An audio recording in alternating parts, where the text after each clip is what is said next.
Market में एक fresh ताजा एकदम गुड गोइंग नाम का एक स्कैम स्टार्ट हुआ है जो हमारे 90s किड्स के लिए है। Oh I am sorry, we are no more kids. हम तो बुढ़ापे में कदम ऑलरेडी रख चुके हैं। एक बहुत सुंदर सा स्कैम जिसका नाम है जेंटल पेरेंटिंग। क्योंकि 90% ऑफ द लोग जो 90s में हुए थे हमारे जमाने में, शक्तिमान वाले जमाने में, वो ऑलमोस्ट पेरेंट्स बन चुके हैं या तो पेरेंट्स बनने वाले हैं। तो वो जो लोग पेरेंट्स बन चुके हैं, आज का वीडियो उन्हीं के लिए है। एक तो हमारे साथ बचपन से खेल होता आ रहा है।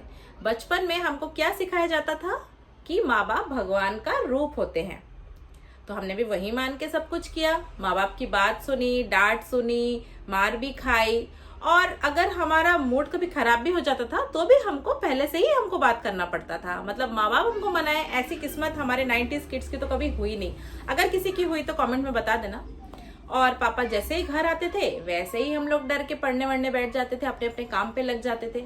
और आजकल जैसे ही पापा घर पे एंटर हुए, मतलब मेरे हस्बैंड, मतलब हमारे बच्चों के पापा, वो क्या करते हैं, कूद फांद के, ना बैग देखा ना ड्रेस देखा ऑफिस का, कूद फांद के उनके ऊपर जाना है, पिकाबू खेलना है। बहुत गेम के नाम भी चेंज हो गए ना भाई। अभी पिकाबू खेलना है, पापा को सरप्राइज देना है, पापा के साथ आज ये प्लान करना है, रात में लॉन्ग ड्राइव।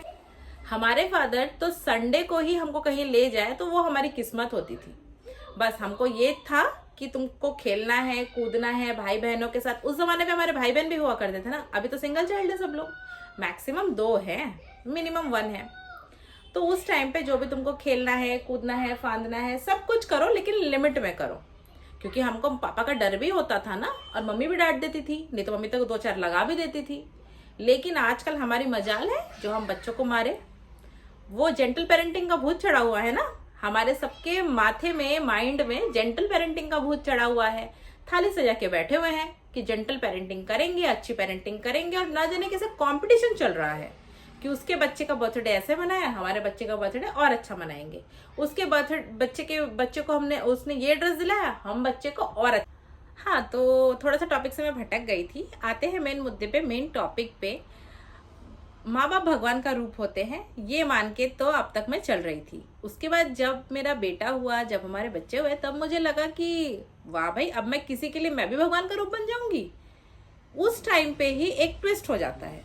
ट्विस्ट ये होता है कि जिस माँ बाप ने हमको ये सिखाया कि माँ बाप भगवान का रूप होते हैं, अब वो ये बोल रहे हैं कि बच्चे भगवान का रूप होते हैं।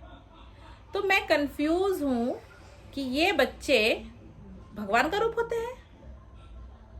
मतलब उस जमाने में तो हम लोग 3 भाई बहन हैं, उस जमाने में तो 3 बच्चे पल गए और माँ बाप ये बोल रहे हैं कि ऐसे ही हम बड़े हो गए। ऐसे कैसे बड़े हुए थे वो मुझे अभी तक समझ में नहीं आ रहा है। 5 साल हो गया है और रिसर्च चल रही है इस बात पे कि ऐसे ही कैसे बच्चे बड़े हो जाते हैं। क्योंकि मैं तो नहीं कर पा रही हूँ, मैं तो बिल्कुल भी नहीं। हाँ, तो मैं बोल रही थी कि जेंटल पेरेंटिंग का ना मैं भी सोचती हूँ। डेली रात में मैं सोचती हूँ कि जब मैं सोऊंगी आराम से मेरे बच्चे को देख के सोती हूँ कि नहीं, मैंने क्यों इसको डांट दिया, क्यों इसको मार दिया, क्यों कुछ बोल दिया। कल से कुछ नहीं करूंगी, कल से पूरा जेंटल पेरेंटिंग का स्टाइल ही फॉलो करूंगी। फिर सो जाती हूँ, फिर सुबह उठती हूँ। सुबह उठ के भी मेरे मन में ये रहता है कि आज से कुछ नहीं, new style, gentle parenting style. लेकिन जैसे ही दिन चढ़ता जाता है, जैसे ही मेरे बेटे की एक्टिविटीज में देखती हूँ, जैसे ही वो स्टार्ट कर देता है कभी क्ले को मुंह में घुसाना, कभी टॉय चाट लेगा, कभी एक दिन तो फेविस्टिक खा लिया था, उसके बाद अलग अलग चीज, मना करने पे भी रिपीटेडली वही काम करना, डर तो जैसे है ही नहीं बच्चों में आजकल। फिर उसके बाद जिद करना, वॉट एवर। जिद तो हमने भी किया होगा ऑब्वियसली, लेकिन इस स्टाइल का तो नहीं किया होगा, आई एम श्योर। अगर करते तो हम लोग की तो पिटाई अच्छे तरीके से हो जाती। तो जब वैसा वो सब करने लगता है ना, तो मैं अगर प्यार से बोलूं कि शुभी बेटा ऐसा मत कर, किसको सुनना है, सुन के भी इग्नोर कर देता है। जब मैं गुस्से से बोलूंगी कि शुभी ऐसा बिल्कुल नहीं करो, तब तक वो नहीं रुकता है। तो मैं कैसे फॉलो कर लूं जेंटल पेरेंटिंग, किस तरह से फॉलो कर लूं। और एक नया चीज है फोर्स फीड का। बच्चों को जोर जबरदस्ती कुछ नहीं खिलाना चाहिए, उनका पेट भर जाएगा तो खाना स्टॉप कर देंगे। मेरे बेटे को अगर मैं जोर जबरदस्ती कुछ भी ना खिलाऊं तो वो सारा दिन बिना खाए रह जाए। एक चीज ऐसी है कि वो खा सकता है, वो है चिप्स, जो कि मैं घर पे रखना नहीं चाहती हूँ और मैं रखती भी नहीं हूँ। बस इसके अलावा कुछ भी ऐसा चीज नहीं है जो मैं फोर्स फिड उसको नहीं करूं। तो मैं डॉक्टर्स की बात सुनूं, जेंटल पेरेंटिंग करूं कि अपना कॉल लूं, मुझे समझ में नहीं आता है। अगर कोई मदर मेरा वीडियो देख रही होंगे तो कमेंट आप लोग जरूर करना।